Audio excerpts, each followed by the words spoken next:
Ukraine's President Volodymyr Zelensky has addressed the US Senate, where he made a desperate plea for more military assistance and shared his wish for NATO to impose a no-fly zone over his nation. Joining us now is Prof Matthews, Professor of Political Science at Cypress College in Los Angeles. And that's one thing that won't happen, isn't it, Professor? That they won't put in the no-fly zone. No, they will not, because of the danger of escalation to a war with Russia by NATO and the U.S. and a shooting war with airplanes, of course. And who knows if that could escalate into nuclear confrontation. So this is a horrendous and terrible tragedy that could have been avoided and should have been avoided, this whole invasion of Ukraine. And Russia needs to pull back and work and settle on a diplomatic solution.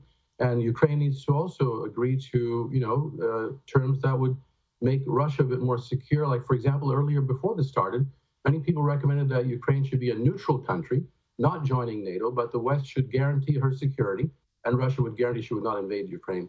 So those things that could have happened a few weeks ago didn't happen, and this is what we have now today. You know, it's terrible, Tim. 1.2 million refugees fleeing the country, 331 people killed, civilians killed already.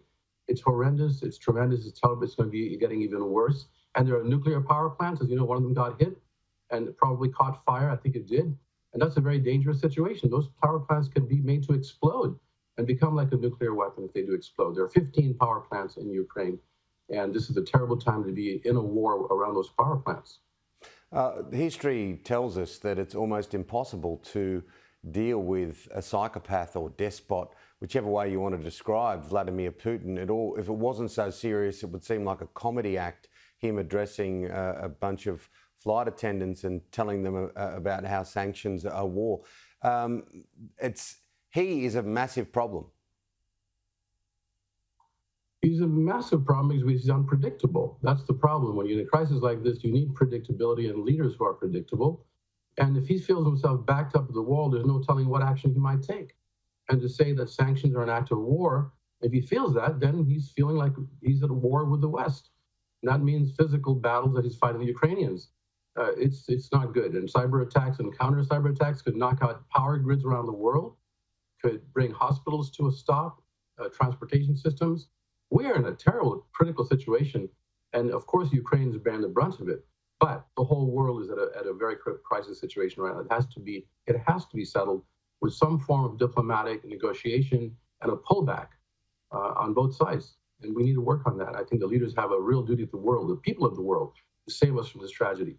The worst war since World War II already started here. Absolutely. But if you look at it from a Russian perspective, he is leading his country into a very dark hole. It's going to be very interesting to see what happens. Of course, the US and others have brought down sanctions on Russia, but also on the oligarchs. And there's a lot more being written about what pressure will happen to Vladimir Putin internally. And if we ever look at those that are thrown out, people like him, it generally happens from within.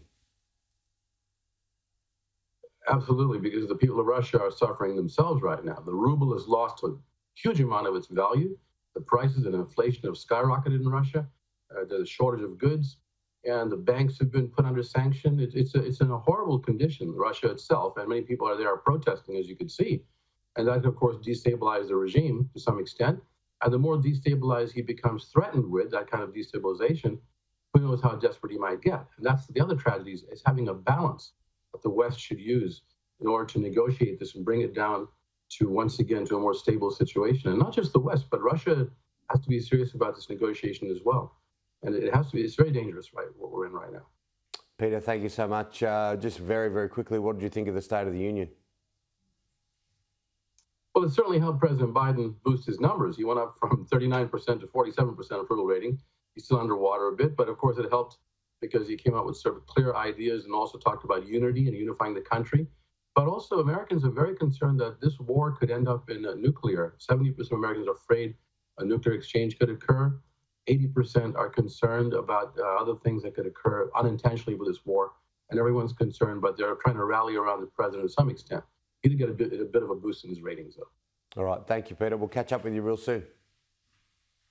My pleasure, Tim. Take care. Thank you.